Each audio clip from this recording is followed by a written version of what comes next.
Dr. Eric Balan is an academician and a researcher in the fields of regional economics and international management.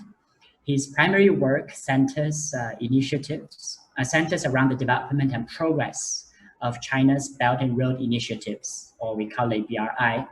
He has authored and published 2 books on the subjects of development efficiencies, and with the 3rd one on geoeconomic strategies to be published by the end of March 2021.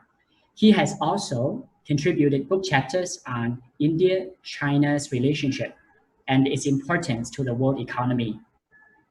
He founded the Belt and Road Development Associates that publishes commentaries beyond politics and the economics of the Belt and Road partnerships. He was a visiting researcher to China's North Minzu University, focusing on the development work of the China Central Asia Economic Corridor. Dr. Eric has published in numerous international journals and is currently assisting in building the reputation of a new business academic journal. He was a career engineer turned economist. Thank you very much, Dr. Eric, for joining us. Thank you so much for your time and your effort in being with us today. Yeah. So thank you for having me. It's quite a pleasure to come back for the 2nd time and to deliver or to share something which is relatively interesting for the next coming 10 years or so. Great. The topic itself is very futuristic. It's on the sustainable development goals. So we all know that this is this is a very important goal set by the United Nations. So it is an effort of many countries participating in this agenda. So Agenda 2030. So without further ado, I will just pass the mic to you and leave the session to Dr. Eric. My dear students, please take note of the following when we are listening. If you have any questions, please feel free to leave your questions at the chat box there. And later on, after Dr. Eric's session, Dr. Eric will go through it and we can have a Q&A session. Yeah, you can feel free to leave your comments and questions there. Okay, without further ado, I'll hand the mic over to Dr. Eric. Thank you very much, Dr. Eric. Here's yours. Yeah. All right, great. Thank you very much one more time. So good afternoon to everyone who is on the session here. And like what Mr. Sunny said, even the sound of the title of my presentation or my sharing with you today is relatively futuristic, which it is. And as you read it at one go, at one glance, it sounds very heavy. It has a heavy burden, and it's at the same time very scary to a large extent. And it's quite true, because the responsibility of creating a new world, a new civilization, and the advancement of technology and the advancement of human civilization over the next many decades to come begins with this decade that we are in. So we started off 2020 with not a very favorable year, but nevertheless, many have found great opportunities in the worst of the period. So we now have the remaining 9.5 years or 9 3/4 years left to fulfill what the United Nations call as the Sustainable Development Goals. I want to believe that you may have heard many of these jargons being thrown around, either in your university or in your conversation with friends, or even with people that you talk to, or even hearing from the media, or just scrolling over social media. You will see many instances, pop-ups of sustainable development, United Nations asking for this, countries are doing their best to actually propagate and fulfill the requirements of all these goals that has been set here. And you perhaps may have thought what is all this about? Where is this leading us to? What does it mean? Or to many who are still oblivious of what's happening around the world, simply because the Sustainable Development Goals that has been set out by United Nations is very top level driven. It's driven by government to government, government to corporation, but we do not see an initiative from government to citizens or government to people, government to consumers. And this is one of the reasons, one of the main challenge and the main driving force behind why many individuals are not fully aware of what's happening. So a little bit backstory of what Sustainable Development Goals are. This was set forth in 2015 when at the United Nations General Assembly of that time, United Nations made an announcement that as the height of productivity is taking place, there has been a lot of damage and there has been a lot of devastation done to the environment and done to the planet per se. So as countries are progressing forward in production, countries are trying to become rich in terms of economic prosperity, many sacrifices has been made in terms of animal welfare, people's welfare, environmental welfare, ecosystem being troubled and being damaged, and so on and so forth. That now to save the world, or to ensure that the world can actually progress beyond a certain period of time, United Nations came about introducing the 17 goals of transforming the world. So with the initiative started in 2015, we are now in the 6th year. This entire initiative is a 15-year process. We are already in the 6th year.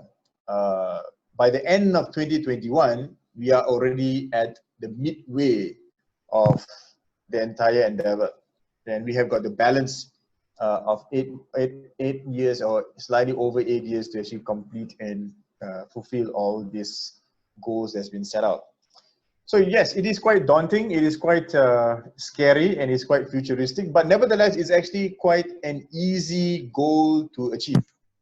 And nevertheless, it is actually quite easy to participate as well.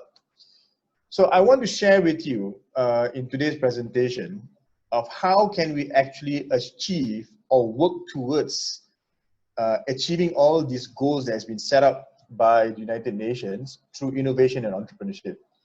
And I will give you examples of what new startups, new entrepreneurs have done and are doing to fulfill all these goals.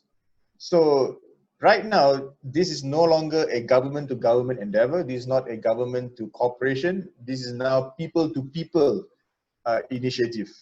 What one person have decided to stand up and to be part and to champion the cause of the United Nations, the 17 goals, and how these people, ordinary people like me and you, are now empowering other people as well to do the same thing. So I really look forward to all your questions, and I really look forward to all your feedbacks and comments to have a proper conversation, because as you graduate, I assume that you are in your very early 20s or your very late teens. You may be between 18 to 21. You will definitely see the larger impact of the 17 goals that's shown here in your life as you progress further, because by 2030 you guys will already be in your 30s or late 20s, and you'll definitely see it and feel the impact. So I want to start off by telling you, by asking you to look at the screen, and you can see the different colors of boxes or squares. These are the 17 goals that the United Nations have introduced, and they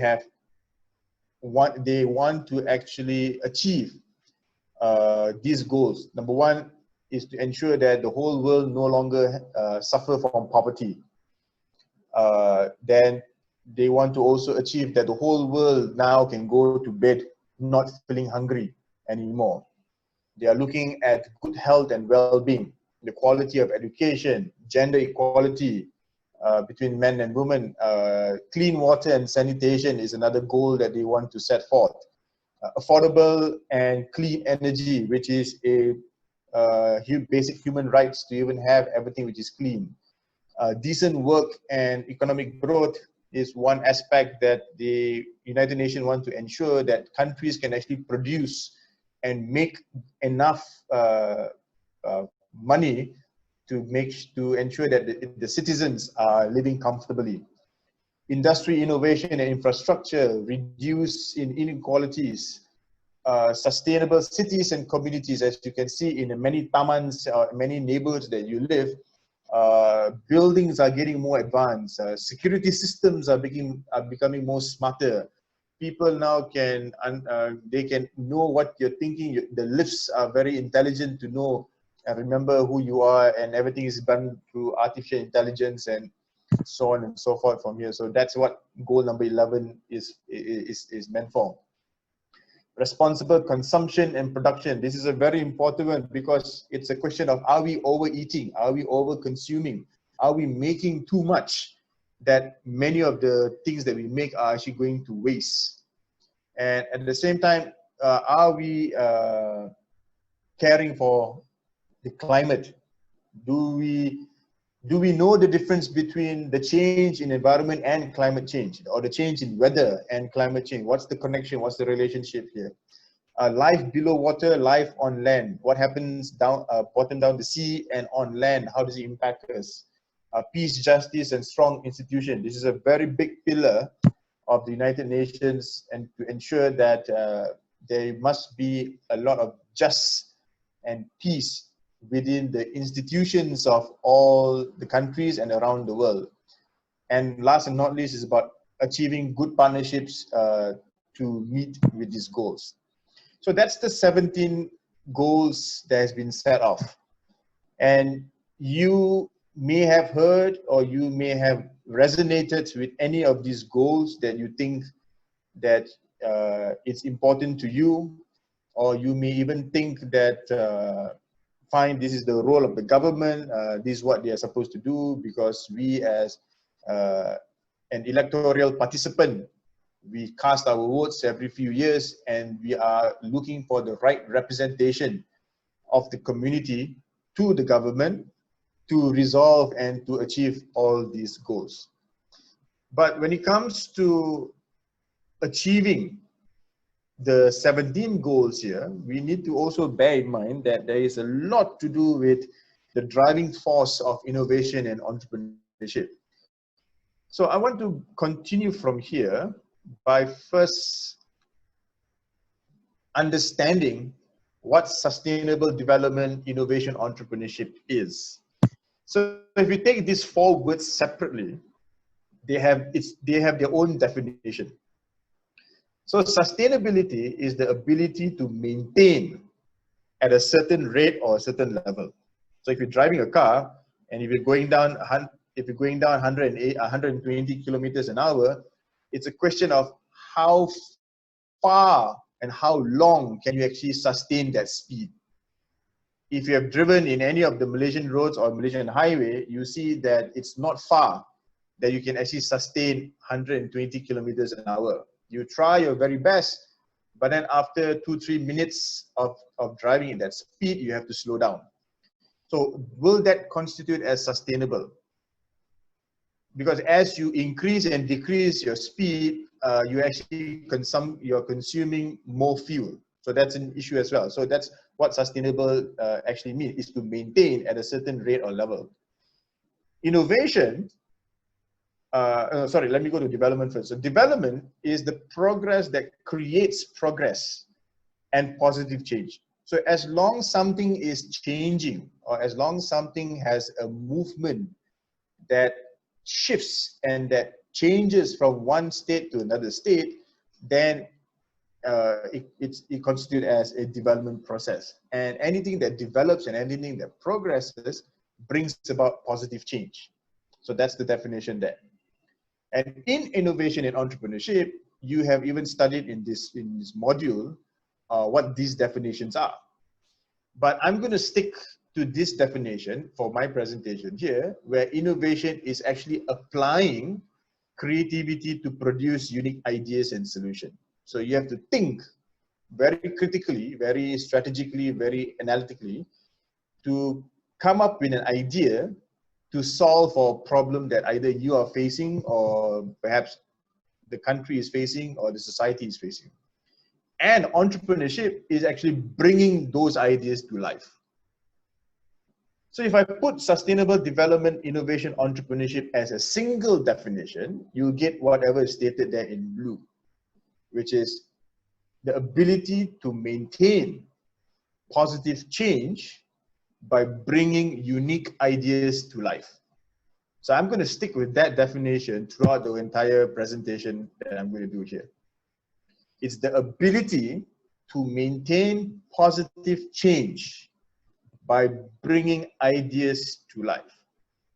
Now, if you can recall the 17 goals of the United Nations Sustainable Development, each one that we achieve brings about positive change. Nobody wants to see another human being being poor.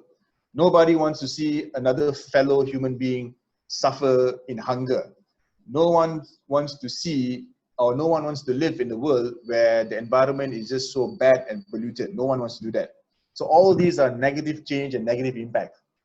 So there must be something that we should do and we can do within our power as ordinary citizens and ordinary human beings to bring about positive change through unique ideas.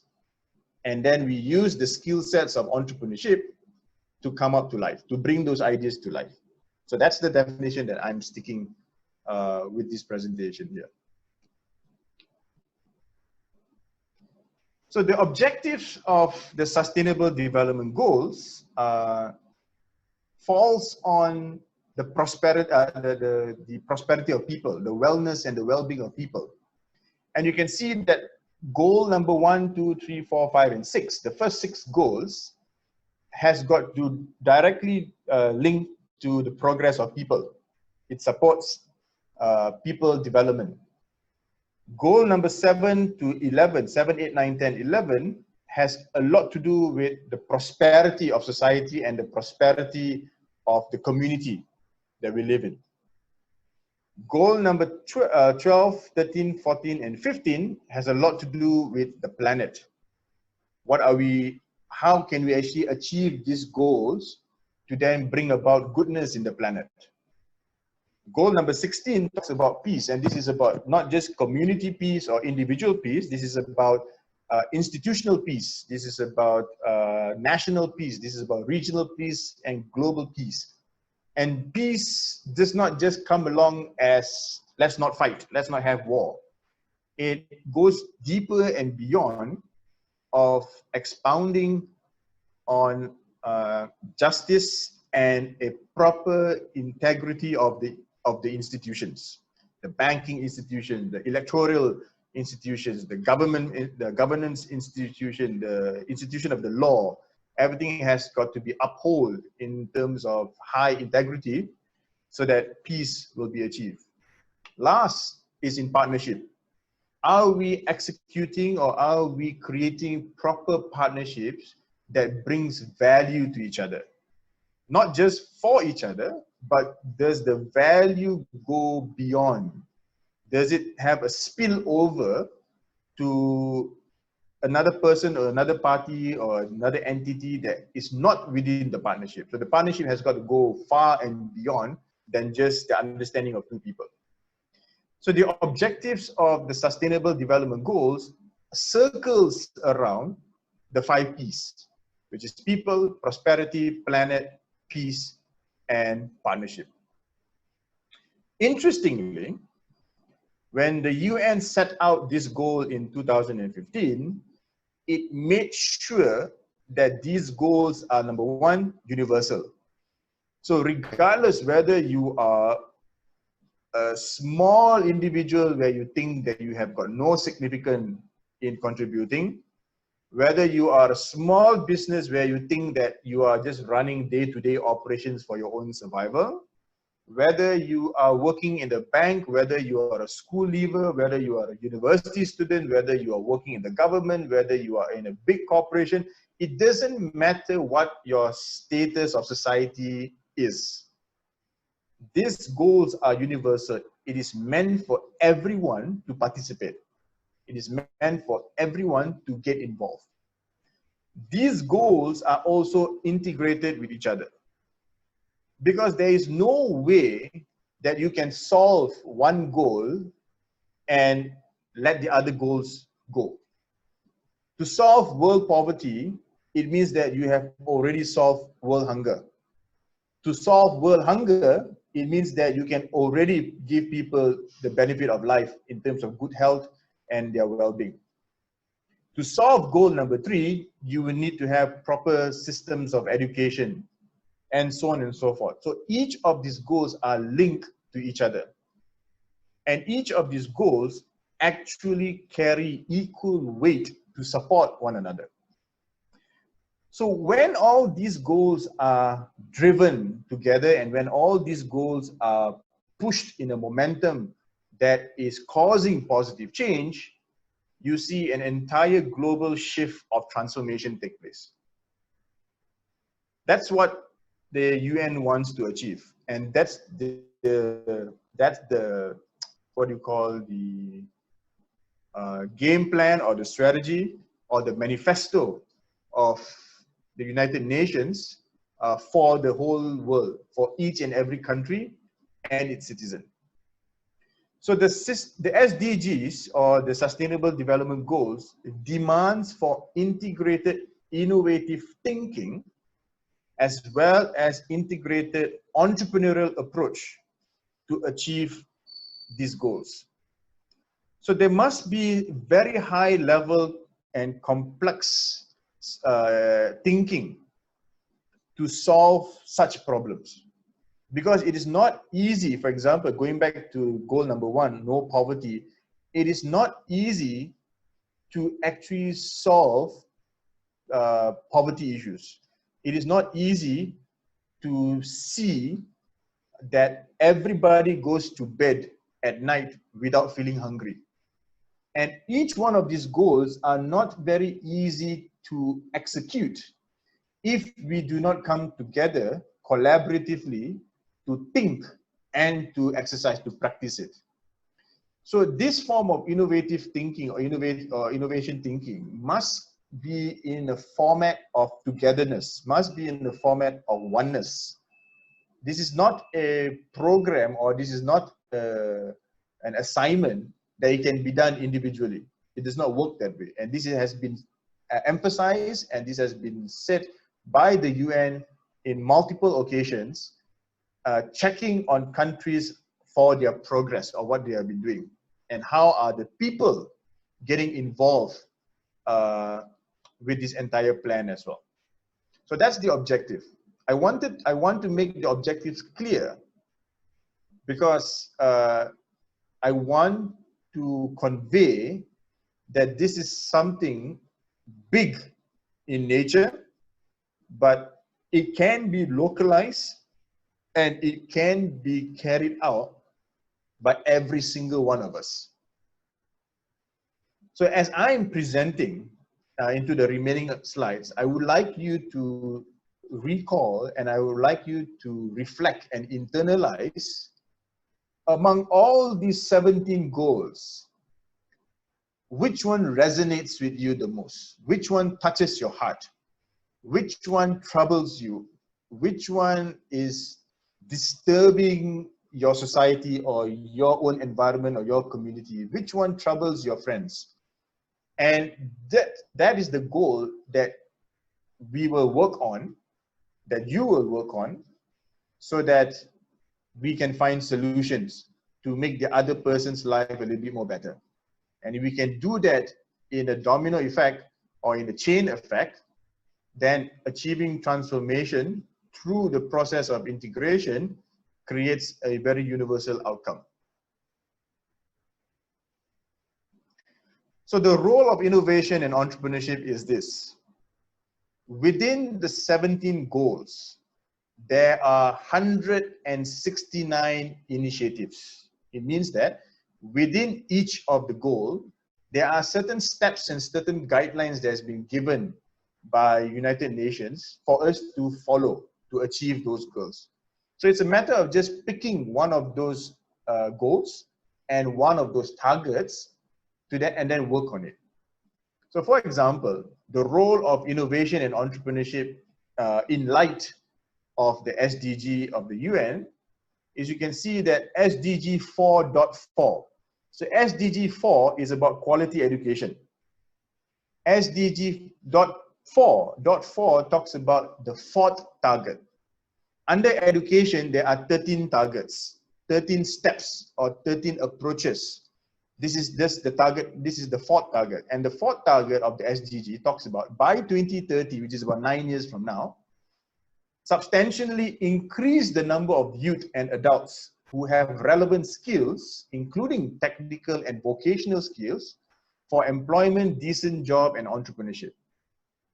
So under the segment or under the goal of number 4, which is quality education, the UN has already emphasized that entrepreneurship is a must. And without entrepreneurship, there will be no way that jobs can be created. And without entrepreneurship and innovative thinking, there is no way technical and vocational skills can be set out. And without entrepreneurship and innovation solutions, then there is no way employment can be generated, employment can be created. And this will then cause a huge impact on youth and adult development. So point number 4 of SDG 4 talks specifically about the role of entrepreneurship. SDG 8.3, it promotes the development-oriented policies that support productive activities, decent job creation, entrepreneurship again, creative innovation, and encourages the formulation of growth for micro, small, medium-sized enterprise, including through access of financial services. 8.3 talks about the need of MSME, which is micro, small, medium-sized enterprise.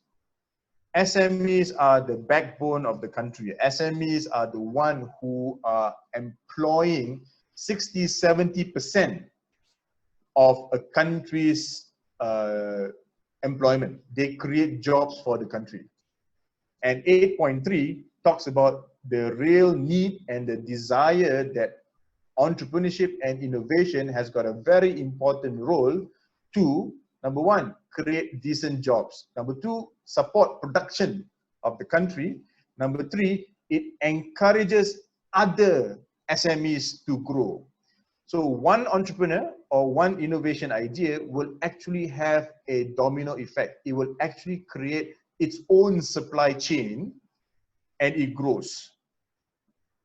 These are the 2 goals and the 2 targets that the UN has emphasized very, very strongly with the role of innovation and entrepreneurship. Further along, the UN also says that micro, small, medium enterprises are the main drivers of employment and important facilitators of income generation, poverty eradication, inequality reduction, and the major population and the majority of the population, including disadvantaged groups. With that one line, you see that when an SME becomes successful, or in this case, when a micro, small, and medium enterprise becomes successful, it will automatically solve 3 or 4 of the SDG goals. It will help in terms of poverty eradication. It will help in terms of generating income for the country. It will help in terms of facilitating inequality. It means that nobody is fighting for jobs anymore. Everybody has a job to play. Everybody has a role to play right now. It means that through the process of SME and through the process of SME creation, you are giving everybody else and lifting people from disadvantaged situations. just by the notion and just by the idea of starting your own business or becoming an entrepreneur, because you have a very small idea that you want to solve, you already are in the process or in the pathway to achieve or to help achieve 4 SDG goals. The next one, it says that MSME are one of the best tools to address the challenge of creating 600 million new jobs by 2030. So this is a module, this is a subject that you are learning, which is just not an easy thing to just fulfill your assignments, sit for your final exam, get an A, and move on with life. No, it has bigger meaning and deeper purpose of the subject that you're learning. So you are taking innovation and entrepreneurship. This is your role. As a student of innovation and entrepreneurship module, this is your role. If any one of you have the desire to become an entrepreneur, you are part of the solution of creating 600 million jobs in the next 9 years. That's a huge responsibility that you have, because what? You are actually helping create a better world. You are actually helping to create a more sustainable human civilization and its advancements. Particularly for youths, as they provide 60 to 70% of formal employment in developing countries. So Malaysia is a developing country. Many parts of Asia are developing. And majority of the population are 60-70% are youths, people like you. I would consider myself as a youth as well. And we need jobs to actually mobilize and move the country forward. Transformational entrepreneurs create new products and business model and offer dignified employment, and their success leads to broader improvement in the quality of life. So it doesn't really matter how big your business ideas may be, or it doesn't really matter what your business ideas is actually going to solve. Many of business ideas do not get a solution at the very beginning. It's a lot of process of trial and error. But you just want to be part of the momentum. You just want to be part of the whole process. You want to be part of this whole globalized movement, so that you can then help generate and create 6 million jobs, 600 million jobs for your own fellow peers, for your own fellow friends. And if your idea becomes so good, and if your idea that you have to solve a problem becomes so revolutionary, that idea becomes a very sustainable model to help improve many people's life. Not just the employment that you're creating, but people who are receiving your services and your product as well. So it goes beyond and far, just rather than just taking the subject, getting good results, and moving on with life. So this gives you a different persona and a different perspective of like, wow, this whole module and this whole course of innovation and entrepreneurship is no play thing, because it has a huge effect altogether. So going back to the definition that I've set for this presentation, ability to maintain positive change by bringing unique ideas to life. Let's internalize this one more time. Ability to maintain positive change by bringing unique ideas to life. Now, the operative word here is maintain, because the UN is looking for something which is sustainable. And many of our initiatives and many of our programs and projects that the government is doing, or even ordinary citizens are doing, it's not sustainable, because sustainable talks about long term. If you want to do something now, you have to be in it until 2030, where all these goals have been achieved. Hopefully. So can you give that long-term process? Can you give that long-term period of the next 9 years to work on your idea, to work on your solution, to work on your entrepreneurship skills and levels, so that it becomes very fruitful and very meaningful at the end of the day, at the end of the period? So I want to share with you now in the next few slides, 17 different entrepreneurs. Now I have to correct myself. These are not entrepreneurs yet. They are just startups. Startups who have the desire to become entrepreneurs. long-term sustainable entrepreneurs. 17 different small companies or small businesses who are helping with the 17 different goals of the United Nations. And you will see, as I share with you, how easy it is to actually participate in this whole process of the UN 2030 agenda. So let's start with the first one. The first one talks about no poverty. And this company, Donation Match, started by Renee Zhao and Daryl Redge. They started this business by creating a platform for non-profits to receive funds. So corporations will do their own outreach program to CSR, corporate social responsibility, and so on. But some corporations don't have the time. They don't have the manpower. So what happens is this is a platform created by these two people who are actually graduates, all right? When they started this company, they were graduates, and they help business connect with non-profits, and non-profits will use this money to then help the different causes and the different programs and projects that they have. And this particular business, it's an online platform, has collected 80 million US dollars in donations so far. Now, this company started about 5 years ago in 2016. And because they want to be part of the United Nations program and process to achieve the SDG goals, they chose goal number 1, which is to help eradicate or eliminate poverty. Now, that's a quite novel idea, because why you have a platform to actually help facilitate movements of funds and finance to actually help people who are in the ground doing the job. Number 2, Zero Hunger. So this is a company set up by Sergio Ballester. He is the CEO of Indigo Drones. And Indigo Drones, what they do is that they help farmers map the size of the agriculture field and calculate whether the field is able to produce how much output in terms of food, and reduce waste and help reduce overuse of fertilizers and everything. So this is a company that decided to move and to help in the agriculture sector, working towards reducing zero hunger for the UN goals.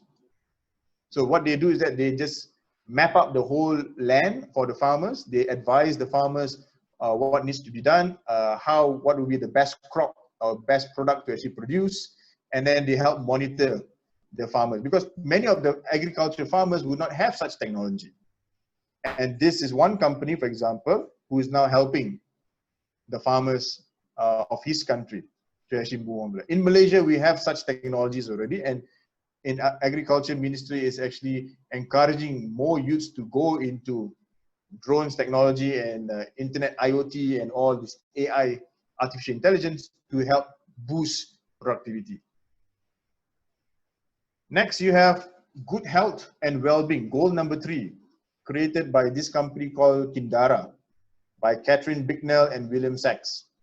And what they do is that they try to help women become more comfortable if they want to conceive. If they want to start a family, they provide simple treatment and simple fertility tests so that it will help them, it will guide them to live a healthy and better life.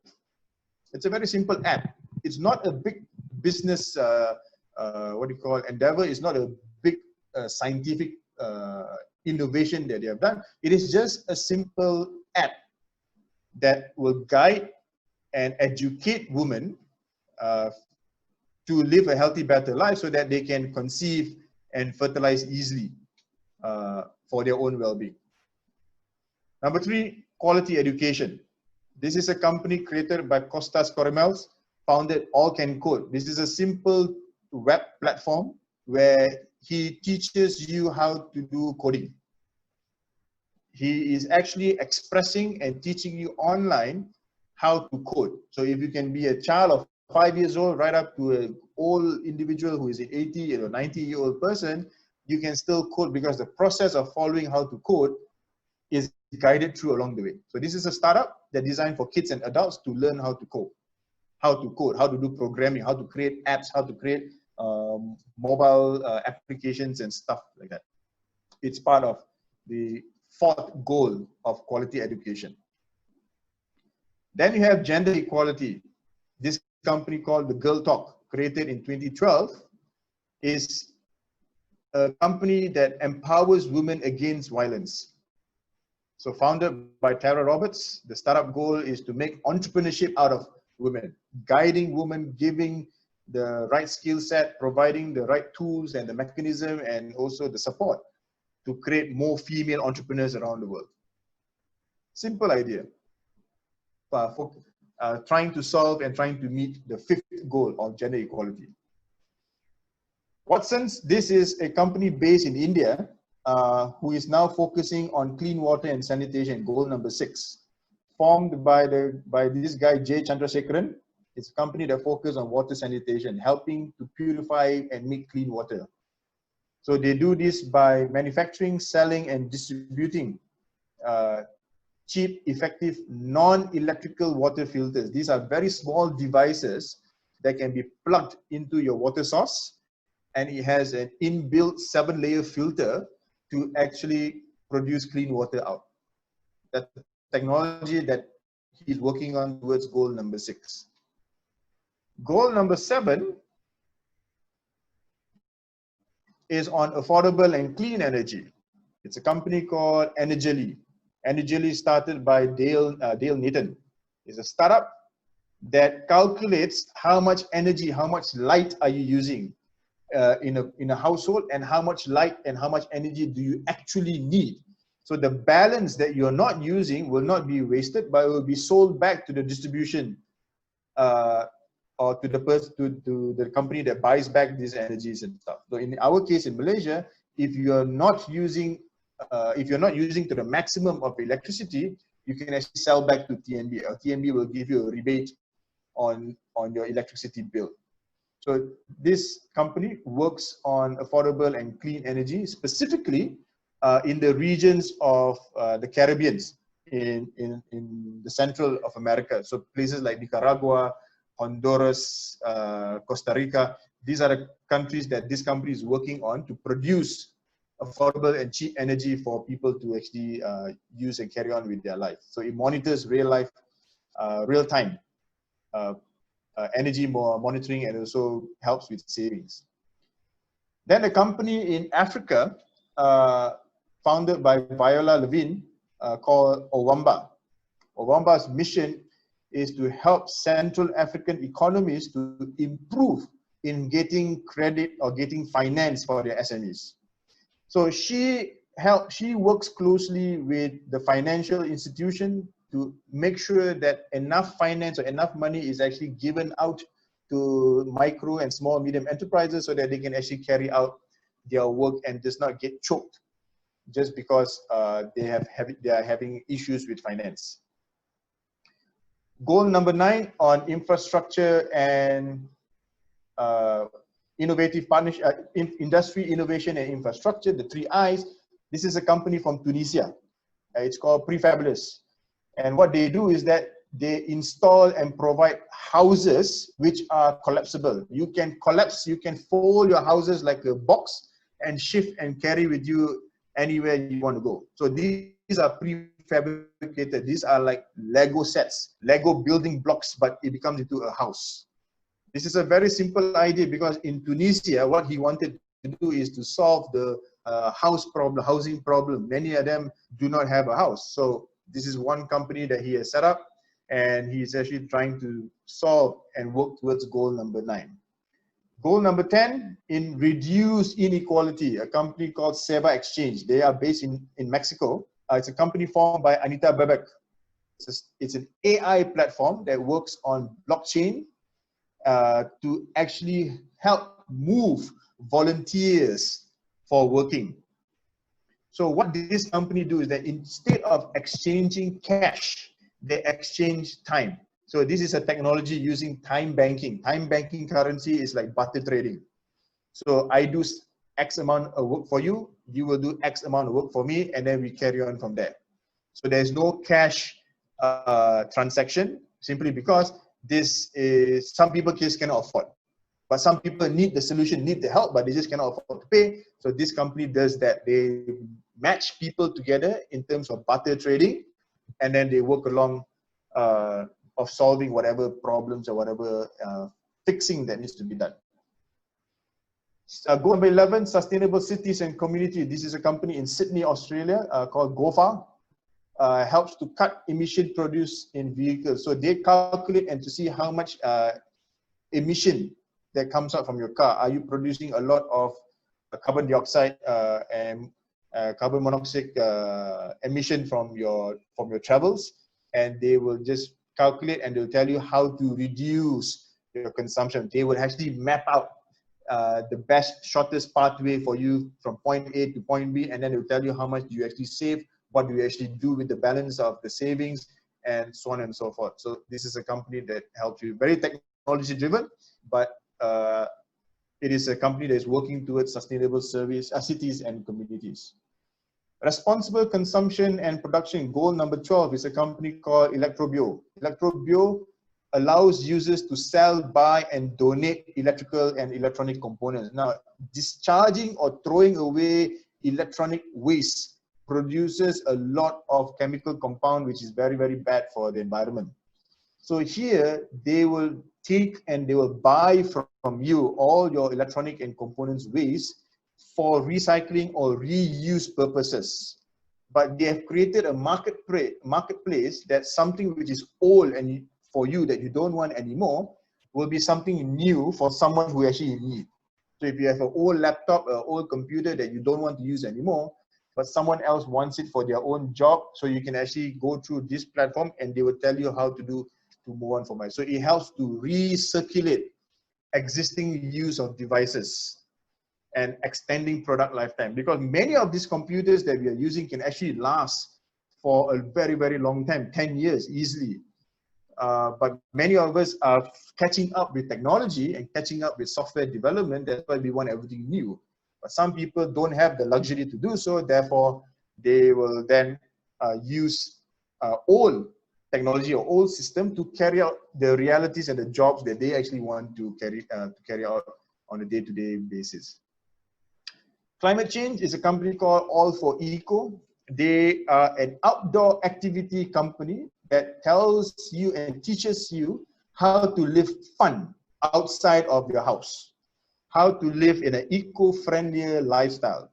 They will educate you about climate change. They will tell you about, as an individual, as a human being, how much pollution you are producing and how you can help reduce that pollution by perhaps changing your behavior and changing your habits and changing your diet. So this is a company that has been created to work towards climate exchange in goal number 13. Goal 14, Life Below Water. It's a company called Ocean Cleanup. They launched a system to navigate and to see where the garbage or the rubbish that's been thrown in the waters, and then help to collect and clean them up. So this is a company that is working towards preserving the life underwater. Life on land. This is a NGO, the Nature Conservancy. It's a non-profit that wants to identify proven strategies to fight against devastation, desertification. So they want to maintain certain ecological and environment standings, so that it will actually help with the process of climate combating as well. Goal number 16, this is an app created by Michael Odieri, which is a Gate Check app. It's a company designed to create safer environment for both police officers and citizens during traffic stops.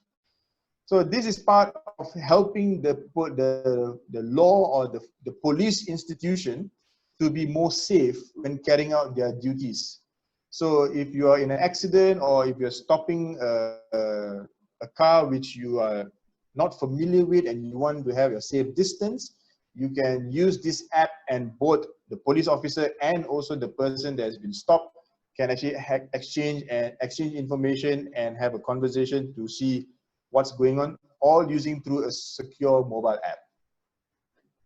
Last and not least, all these 16 companies that I just shared with you, 16 startups, are now working towards proper partnership for the goal. So they are working with government agencies, they're working with other small businesses, they are working with people that they come across with, they are working with every single touch point which is available to them to help with goal number 17, creating meaningful and distinctive partnership for the goals.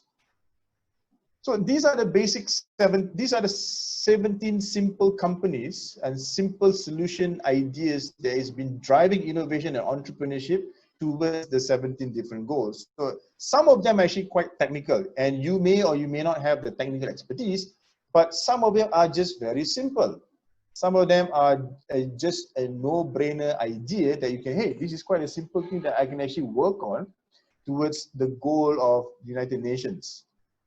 So towards 2030, this is what we are heading for, towards 2030. All the goals that we are talking about since last year has always been achieving 2030.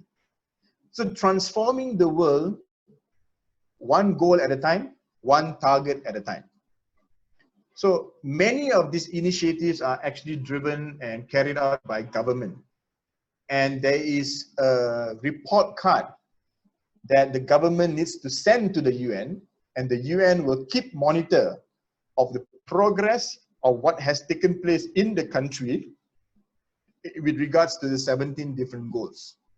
So I'm going to share with you a few countries and where it stands as far as heading towards 2030 is all about. So we start off with China, the largest consumer country in the world. China's Sustainable Development Progress Report shows that they have already achieved, out of the 17, 3 they've already achieved. They've already achieved no poverty, because last year was a very, very important year for China, where they have elevated 800 million people in total over the last 30 years out of poverty. So China literally now is saying there is no more extreme poverty condition in the country. But that's a different story for another day of how they did it. Goal number 4, they have come to achieve equal quality education. Goal number 8, because the momentum of the economy is so good in China that they have facilitated enough for their people, enough for the country, and enough for all the institutions. So the overall score, you can see that the overall score for China is 73.9, because they still got a long way to do. And China is one of the many countries in the world that has given their pledge and has vowed to fulfill all 17 goals by 2030. Out of the 190 over countries, China ranks number 48. But the most important number that you want to focus on is the spillover score. The spillover score talks about what one country does and how the benefit affects other countries.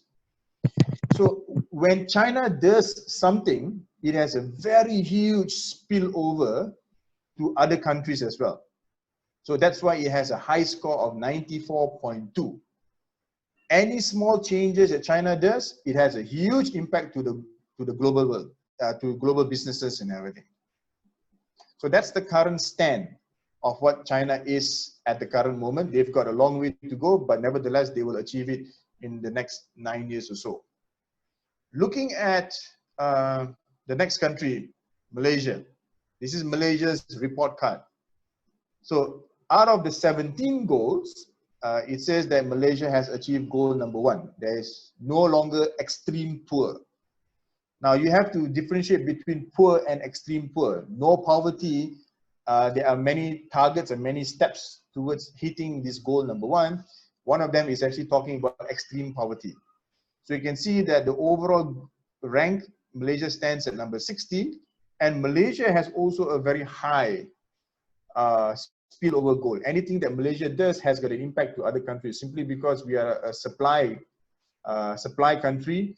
So whatever changes that happen will be affected and felt by another country that we are dealing with or that we have business with and so on. But we have a long way to go. We have got a long way to go. We have still major issues with number 2, number 3, number 5, number 10, number 15. We've got many, many issues to actually work on to see that we achieve our goals for the next 9 years and so. Next, I want to share with you rank number 1. Sweden is the top ranking country in the world when it comes to good report card for the SDG. It has achieved 1, 2, 3, 4 goals. It is working towards achieving goal number 4, number 5, number 6, number 8, and number 9 by 2025. So they are doing very, very well, and they are ranked number 1. But they don't have a very high spillover score of only 67.5. But in comparison, we cannot compare one country to another country in terms of their performance because the size, the dynamics, the environment of each country is so very different. The political understanding, the economic situation of every country is very, very different. But what we want to work on and emphasize is that these countries are actually doing something. These governments are actually doing something to achieve the 17 goals of that the UN has set out. Although Sweden does not have a very high spillover score, but internally they are progressing very well, giving them an overall score of 84.7 to rank them number 1 in the scorecard of SDG. So coming to the end of my presentation for today, we are talking about how do we start? What is your role? Your role as a student, your role as a future graduate, your role as a future employer, or your role as a future employee, or your role as a future entrepreneur.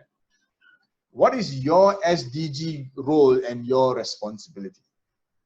So getting started with the Sustainable Development Goals has got a simple process to follow.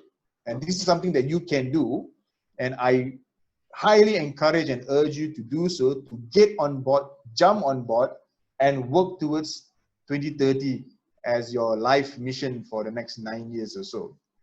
So to start, you need to reflect and you need to understand what does the 5 P's mean to you. What does people, prosperity, peace, partnership, and planet mean to you? Do you find it important? Do you find it that, yes, you want to be part of it as well? Do you think that, yes, you have an idea that can actually solve world problems? Do you want to be part of this entire mega movement of the Sustainable Development Goal? Then, if you have reflected and you have found your purpose and your mission, then I urge you to study the Sustainable Development Goal document, which means that you have to understand all 17 goals and all the 169 targets. Once you understand what the goal wants to achieve and you understand the targets to meet, then you go to step number 2, which is choose. All you have to do to participate is choose one goal. Out of the 17 goals, choose one goal. And out of the 169 targets, choose one target. Choose one target to work on it for the next few years through the process of innovation and entrepreneurship, and continuously talk about it on social media, because there are many groups on social media which are continuously talking about it, of how to help, how to solve, how to move forward, how to achieve the SDG goals. So this is a process that any one of you, after this presentation, after this session, or even after you graduate, or whenever you feel like it, you can pick it up, you can be part of the momentum, be part of this huge mega endeavor of the world, so that you are actually contributing towards the advancement of technology. You are actually contributing towards the advancement of human civilization. You are actually part of the process of making the world a better place, just not for you, but for your future generations, your children, your family members, and so on and so forth. So with that, I want to end the presentation by thanking you for giving me your time. Thank you for giving me your attention to go through with you how innovation and entrepreneurship can actually play a significant role. And it is only through innovation and entrepreneurship that all these goals can be achieved quick, smooth, and efficiently by the time we hit 2030. So with that, thank you very much. And I pass it over to Sunny. Thank you very much, Dr. Eric. Thank you so much. Yeah, thank you so much for the sharing. It is an eye-opener for many of us. Yes, we've heard of sustainable development goals, but to hear it from your perspective in such a comprehensive way, this is the first time. So thank you very much for associating the sustainable development goals to innovation and entrepreneurship. And you have given real examples, the real world examples that are happening that are showing that innovation and entrepreneurship are playing a very important role in this process. Thank you so much. Thank you, Dr. Ari. Again, thank you so much. Yeah. Now we're gonna go to the Q&A session here. So yes, we have got one question here, Dr. Eric, you can read. They say, thank you for the great explanation, Dr. Eric. This is from Muhammad Shafiq. Thank you very much for your question. Is that his question is, how can we encourage small businesses to use a more eco-friendly operations? As an example, we can see that most small enterprises often opt to use a single-use plastic packaging compared to paper packaging or disposable plastic, as it is much more cheaper. Do you think government should take the steps, or we as the normal citizens, buyers, should to do something about it? Right. So I thank you for the question. I think that's a lovely question to even ask to begin with, simply because as SMEs move into eco-friendly operations and eco-friendly products, they automatically are in the process of solving and achieving a few of the SDG goals. So that's a very important thing to do, because eco-friendly operations will help with efficiency, help with productivity, and also help with the overall environment of the business they're in. Number two, materials are not cheap these days. And materials, because of high competition and because of easy access and because of the middlemen and the many supply chains that we are in, prices of cheap materials gets inflated, or prices of good products and good materials to support businesses gets inflated along the way. So it's always a little bit add on. And by the time it comes to the end of the person wants to use it, it becomes so expensive. So the alternate is actually to find other cheaper source, and cheaper source means obviously not very good in quality, but cheap is good for business because they are also cash strapped. They don't have the financial to actually aid to actually work on more eco-friendly product and stuff. So yes, you are absolutely right. The government can do something about it, and the government, particularly to Malaysia, has been doing many of the initiatives, and many government agencies are actually working towards helping SMEs. But government aside, we are not part of the government. We do not know what the government initiatives are internally. But if you know of a company or a business who is struggling and you want to help them to change into more eco-friendly, then you know that's a problem to be solved. So what is your role now to stand up, to pick up that problem, and then to advise that business, this is a way you need to do, this is a product that I can introduce you to, or perhaps you can take up the challenge to create something which is cheap, durable, and efficient, so that the companies or the SMEs can actually become more eco-friendly. So it's a two-way process. If we want to always rely on the government, it takes time. And government changes so quickly, and government policies will take a long time to see in effect. So here, once we have the capability and the capacity to identify a problem, now you are in charge. It's your responsibility, it's your expertise, and it's your own knowledge to go study, research, and then help these SMEs to actually fulfill that process of eco-friendliness within their whole business stream that you want to see them towards 2030 in SDG. Thank you very much, Dr. Eric, for the answer. Every one of us as a normal citizen, every citizen has a role to play in this big goal out there. Yeah, it is both of our parties' responsibility. Dr. Eric, here comes another question. This is about reaching the goal. So Muhammad Arash asks, hi, so my name is Arash Afif. Thank you very much for the question, Arash. The question is, do you think the government or businesses have a bigger role in reaching the sustainable goal? The government or businesses have a bigger role to play in reaching the sustainable goal. Yes, this is definitely the ideology and the culture that is now driving the policies towards reaching those goals. The government knows what it needs to do because the government has to submit a report card and a status report to the UN every single year. And the UN actually monitors on a quarterly basis what's happening. So we have a UN representation office in Kuala Lumpur, which is not far away from Uni Raza as well. Then we have the representation from the World Bank in Malaysia. There's a team that works on sustainable development goals. We have an office of the IMF, the International Monetary Fund in Malaysia as well. So we have all these international institutions in the presence of Kuala Lumpur, advising the government, telling the government what to do, working with the various agencies of the government to ensure that they meet different sustainable goals and different targets that they have been set out for. Businesses are doing the same way, but they are not as effective as the government. The government is a must because this is the direct direction from the UN.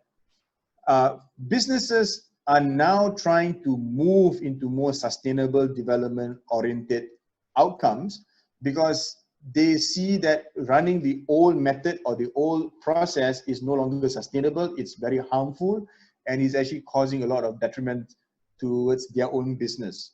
So they are changing by force, and new businesses or existing businesses are now creating cleaner supply chain to work with people who are more aligned with the SDG goals. Now, again, the bottom line of any business is still their profit. They have to take care of the profits, they have to take care of their shareholders, and they have to take care of their entire process and the products and their customers.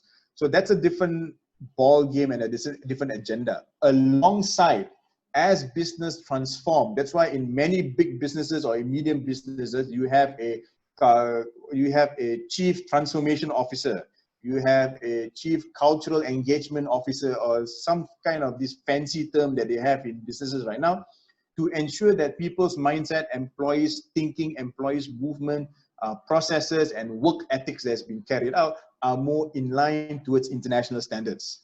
So yes, government is already playing a bigger role. We may see it, we may not see it. Businesses are also trying to move into that direction, but businesses needs a lot of help. A lot of help that is needed towards that goal, because if businesses were to change drastically, they will lose a lot. They will lose the existing client, existing profit, existing supply chain, which is very detrimental to them, and they cannot afford because it will eventually affect employment and also productivity of the country. So their transition is actually very, very slow and very, very steady, but they need a lot of help. Thank you very much, Dr. Eric. Yeah, thank you for the explanation. Here comes another question on the which is a question very close to us now. This is from Anira Ayu. She said, I have a question regarding the spillover score. Since Malaysia has a quite high score, can you explain in what terms or approaches do Malaysia affects other countries the most? So Malaysia is a very high concentrated supply production country. It means that we make and we grow and we sell. Many people around, many countries around the world buy raw material from us. They buy petroleum, they buy palm oil, they buy whatever that we can harvest and do from here, they will just buy. So whatever process or internal changes that happens within Malaysian context and within Malaysian business will have an effect towards the other people, other parties who are actually buying it. So instead, using traditional methods, you can only produce, say, 100 million output. But now using more sustainable method, you can either produce more. For example, by you being able to produce more, can you guarantee that the other parties will also be able to change their process to accept the extra that Malaysia is producing? So that's the spillover effect from one perspective. So because Malaysia is now dealing with Malaysia has already signed 70 different international trade understanding with around the world. And with this different trade understanding, there are different clauses, different obligations and different procedures to follow. It continuously makes internal processes of companies to change and evolve. Sometimes companies will find this change to be very difficult, that even if they try to become more sustainable, but their outputs or their production becomes lower. And when their output becomes lower and the customer that they're selling to wants it more and Malaysian companies cannot produce and cannot give, then there will be an impact as well. So the spillover here talks about the entire supply chain that Malaysia is actually connected to. Not just from an agriculture point of view, this is what I'm just sharing, but on various aspects. Many of our call centers or contact centers in Malaysia are actually dealing and entertaining customers from all over the world. So if the processes were to change and the solution were to differ, just because the company wants to realign itself, then it has an effect on the recipient or the person receiving or the parties receiving it. So although Malaysia has got a very high score, which is a wonderful thing to do, but we have to remember that high score is based on, number one, total population size, total level of productivity that's been produced in the country. In this case, the investment that is coming in and the GDP that reflects the country's health in terms of economy. Stability of the country's governance. The spillover effect has got a lot to do with foreign direct investment coming in, outside people's trust and confidence in the country's growth, and many, many other effects as well. So the spillover chart or the report card that I just showed you in my presentation was a report card for 2019. The 2020 report card will come by the middle of this year. So that report card may change because there's no guarantee that you will be a straight student all the time.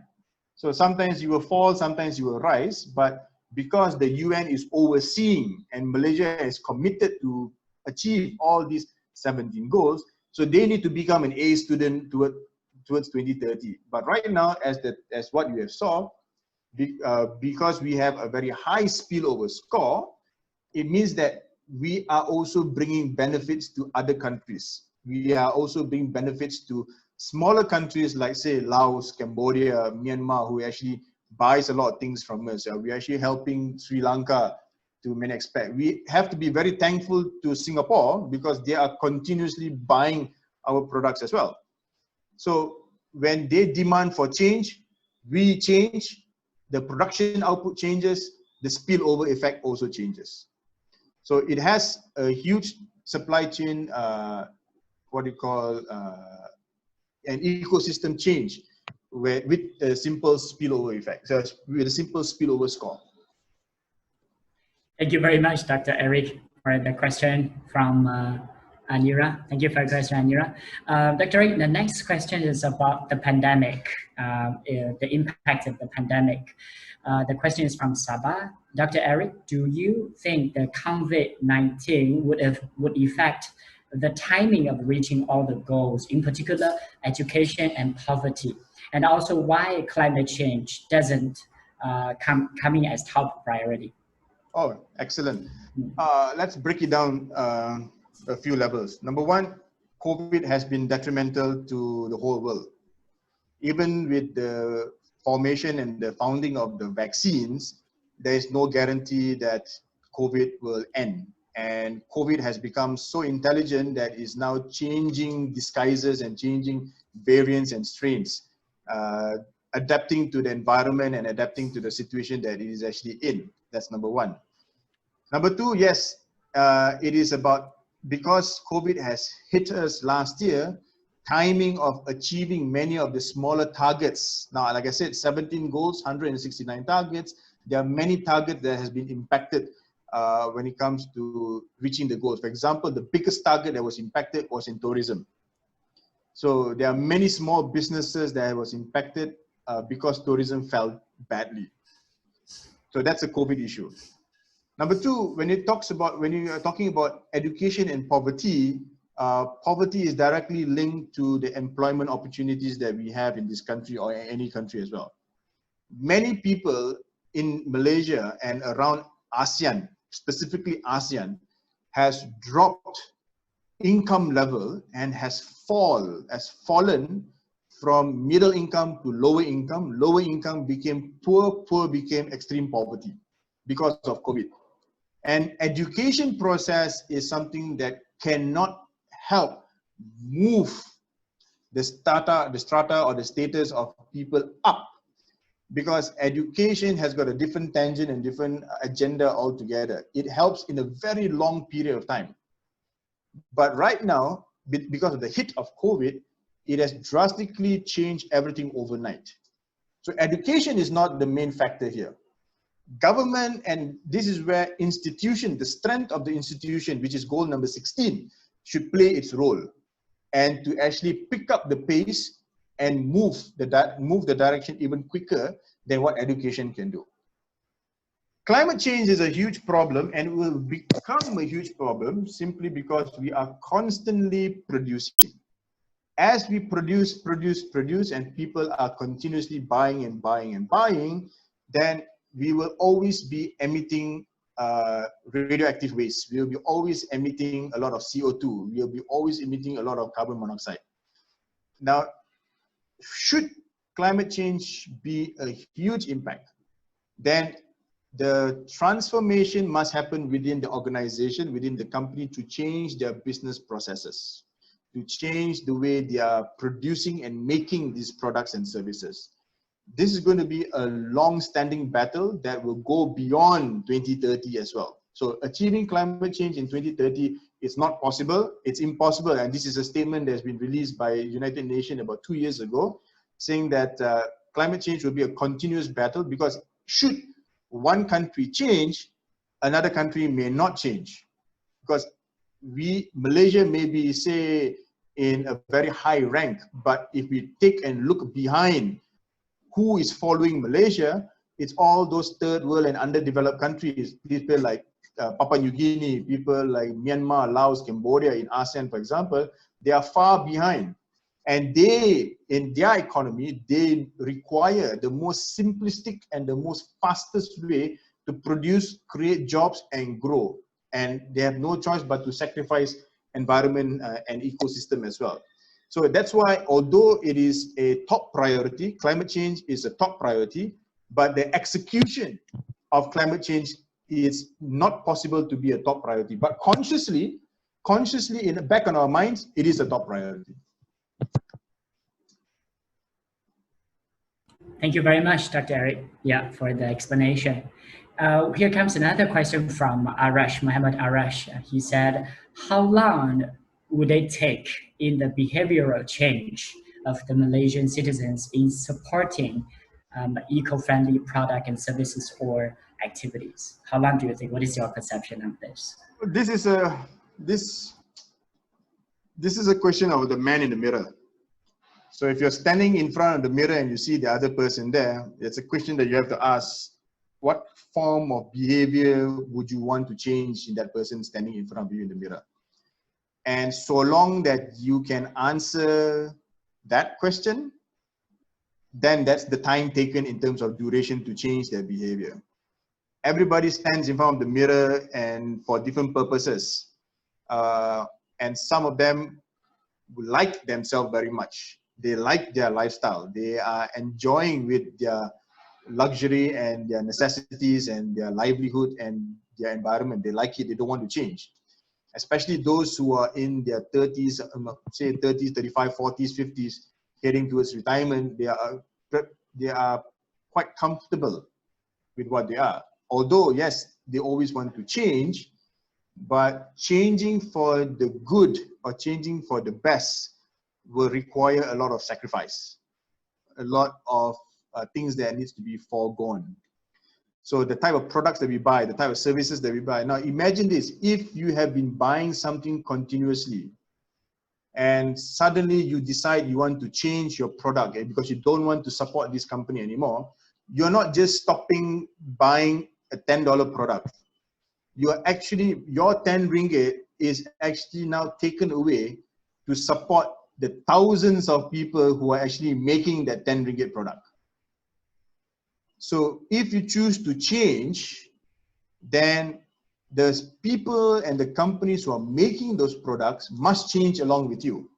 So the demand for change comes from the consumer, which is people like me and you. Even the people who are making those products, they are also consumers. As long as we do not change the way we consume, which is part of goal of the Sustainable Development Goal, consumption and production as well. If we do not see a behavior to change, then duration for behavioral changes, whether in Malaysia or any part of the world, will be very, very long. Will be to a point that we may see some regret. And I give you an example here. In Maldives, the whole country is very, very small, but the whole country is now sinking. And it is sinking simply because of environmental purposes, where many parts of the island has been repurposed and reclaimed, and at the same time developed for tourism, because Maldives is its only income is actually tourism. So if the government were to say that, okay, because we are sinking, let's stop tourism, let's focus on something else, then you are actually impacting the 5 million lives who are living and wanting tourism as part of their work and their heritage and their income. So when we change, it's not a question of how much we change or how we change. It's about the entire chain that needs to change along as well. So this again goes back to the man in the mirror, and to make a decision, conscious decision of whether or not to become more eco-friendly. So the demand of change to become more eco-friendly starts at a very young age. People like you in the early youths, people who are still in school, their behavior will become the driving force towards consumer change in the next 5, 10, 15, 20 years time. So we'll definitely see a big impact of consumerism behavioral changes in that duration of time, let's say in the next 5, 10, 15, 20, 30 years or so. Thank you, Dr. Eric. Basically, the self-reflection and this self-thinking, self-thought process is also very important. Each one of us is playing a very important role too. Yeah, thank you, Dr. Eric. Do we have any more questions for Dr. Eric?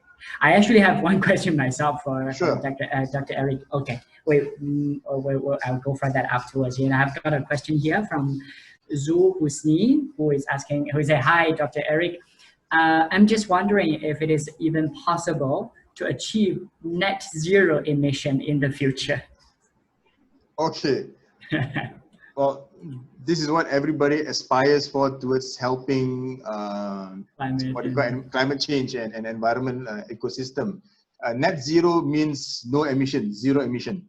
And that will only mean no production, no services, nothing at all. So even in a world that has got no human beings, even in a world that does not have life, it's not net zero. It's impossible to be net zero because there are still chemical compound and also substances within the environment that is causing emission, whether good way or a bad way itself. So net zero is definitely not a plausible manner. But what the UN has said, and many other big countries like China, the US, Russia, India is actually working towards, is reducing what we call emission pollution. So they are trying to find ways in terms to reduce environmental pollution by many people to limit their movements with transportation, many people to use transportation which are more eco-friendly. Like that's why you have cars like Tesla coming up with battery operated or emission charged operations as vehicles as well. You have buses in China that does not run on fuels anymore, especially in Beijing. You have companies who are now working towards creating more artificial intelligent products and services to optimize and operationalize and also to automize your day-to-day execution and day-to-day work and tasks. So all these little inventions and innovation and entrepreneurship spirits are helping towards reducing to a very low value of emission. Net zero is what we want to have in mind. Maybe, I don't know, maybe in the next 10, 15 years, some crazy idea will come up and say that yes, net zero is possible. We don't know. Until and unless we start thinking innovatively and start putting our entrepreneurial spirits into gear, you will never know what possible ideas can come to your mind. But as far as we are in 2020, 2021 until 2025, the UN says, well, that's the idea that we want, but it's not possible. But yes, that's a novelty. That's a great idea to even think about having net zero. Maybe there's ways that we have not come to a point of such achievements yet to achieve very close to zero emission. Thank you very much, Dr. Eric, for the sharing of this question about the emission. It is a common concern for all nowadays. Yeah. So my question before everyone, before we enter this session, maybe is well, thank you very much for sharing about the SDGs. You know, all the 17 goals and 169 targets that to be achieved. In your perspective, overall, out of the 17 goals, SDG has really given a very ambitious picture. You know, it looks very noble and it involves a lot of participation of all countries. In overall, do you think that the SDGs are too ambitious or not, from your own perspective? So the formation of the SDG started in 2015 after the MDG failed. The MDG is the Millennium Development Goals, where there were 8 goals that countries had to achieve. And that started off from the year 2000 right up to the year 2010 that was supposed to be achieved. But coming along 2005, 2008, the United Nations and the countries around the world with the advisory council said that this is impossible to achieve because it is not a universal goal. And because it's not a universal goal, no countries were taking it seriously. And everybody said that, okay, this could be an option. Yes, it's a nice idea to think about it, to achieve it. And that went very badly. So in 2012, the UN got together again and said that this is something that we have to do collectively. And after that 2 years of meeting and 2 years of brainstorming that took place, and in 2015 at the United Nations General Assembly, they announced the 17 goals that is now universal and integrated. So whether you like it or not, participating or not participating, your life, your individual citizen life is impacted. The original MDG, Millennium Development Goal, was an option because you will see certain goals. If you just Google those MDG goals, you can see that, hey, this goal doesn't match me at all, or this goal doesn't make sense to me at all. So I'm not going to be bothered about achieving those goals. Now, with the 17, you have no choice. every single step that you take, every single movement that you try to move has got a direct and indirect impact towards this SDG. So yes, it is a huge novel, it is a huge ambitious goal, but it is an ambition that has been proven achievable by a few countries. Number one, China. Number two, Sweden. Number three, the Americans are doing quite well in terms of production and automation of their facilities. Number three, India is actually working very closely and very hard in terms of IT and AI technologies as well. The Russians are doing pretty well as well in some of these goals as well. So although it may seem big, heavy burden, but it's still achievable. And it is only achievable through the 169 targets. Because without these 169 targets, if you just look at the 17 goals individually, this is crazy. Because how are we even possible to solve world hunger? But with the help of the targets, the individual targets under these goals, it's a step-by-step guide to tell us what to do, how to do, when to do it, and to who are we actually doing it. And that's why you see the report cards are coming so nicely on a year-to-year basis to show that, hey, countries can actually achieve it. And countries can achieve it by the change in mindset, the change in processes, the change in policy, and the change in attitude towards people. And because we live in a country that is very policy-driven, we are consciously and unconsciously changing our tunes towards what the country is driving towards too. So now the whole country is moving towards artificial intelligence and the whole Industrial Revolution 4.0, even Education 4.0, and so on and so forth. We are now slowly speaking and picking up the 4.0 language. And consciously and unconsciously, we are moving towards that. So it is definitely ambitious, but it's doable. And it's doable because of the 169 targets that's been set. Thank you very much, Dr. Eric. It's very good to hear from you because you are a researcher in geoeconomics, and it's such a good feeling to know that there's a promising future and those goals are very much achievable. Thank you so much for taking your time to spend with us. Do we have more questions from our students before we end today's session? Okay, we here got one more question. Yes. Asmiza. Great. She says, hi, Dr. Eric. Clean water and sanitation is one of the goals Malaysia has yet to achieve. Even now, there has been a lot of water supply disruptions in inlands of Sarawak and Selangor. How long will it take for Malaysia to be able to achieve stable water supply in the future? Well, this goes back to the public policy of conservation of environment and goes back to the public policy of production and national output. And as long as the country is in the stage or in the phase of development and constantly growing and we are constantly producing, our water supply disruption and environmental issues will continuously be there. Because people outside world wants to buy things from, people are buying our palm oil. So for example, and because of the palm oil, we have no choice but to cut down lands, clear up forests, and also grow palm oil in a sustainable manner. Now, for example, with Sime Darby, what they have done with their plantations is that they are now using high quality palm oil breeds that one tree can last for the next 30 years. So one tree can at least produce 7 to 8 times of the fruit of palm oil so that it becomes sustainable so that they don't have to replant and clear land all the time.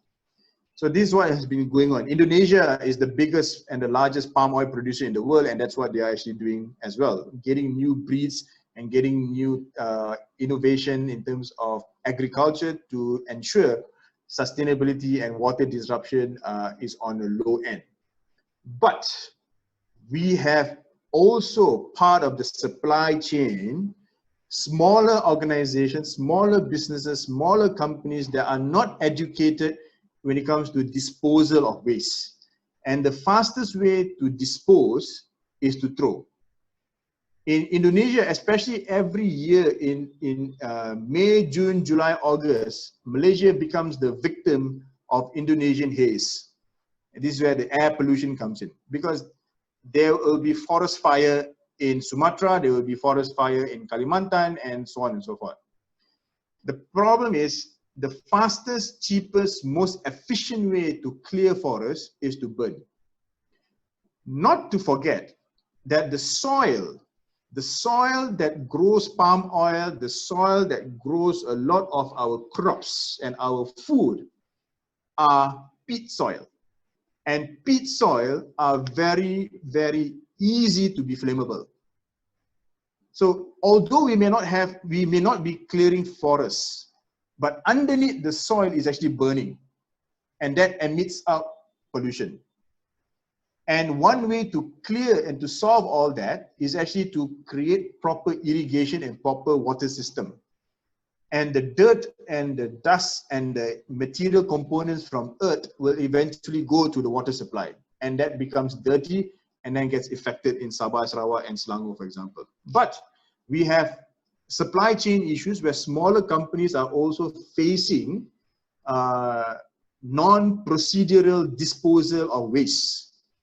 So the easiest way, if you want to follow a process, is very expensive. So what's the fastest, cheapest way? Just throw. And then they can move on from there. Again, water supply in Malaysia has got another level of corruption as well. So there's a whole new long process just by solving or just by looking at one issue here. In the case of Selangor, I think just last year alone and until today, every other week is a water disruption somewhere. And we ask ourselves, how come there are water issues in a country that is constantly raining, constantly catching water, and how come the maintenance of these systems are not properly in place? So there are many, many levels and many, many perspectives and many, many issues to look at before even coming to a point to say that, yes, water supply has been solved in the country. And that's a matter as well. So these are good studies to be carried out. These are great innovation ideas to actually solve. This is something that newer innovation and newer entrepreneurs should really pick up, of finding other ways to tap water supply rather than the most conventional way. Because the most conventional way of what we are experiencing right now is fast, cheap, and somewhat efficient.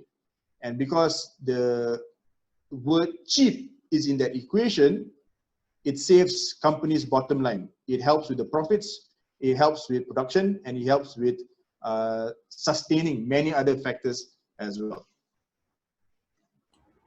Thank you very much, Dr. Eric. With that, I think with considering thank you so much, Dr. Eric, for spending for the past more than 1.5 with us in sharing your topic on towards sustainable development through innovation and entrepreneurship. And I believe that every one of us has learned a lot from your insight on the sustainable goals by the United Nations. It seems that our students are having more and more questions, and due to the time limitation, probably they cannot all type all the questions out.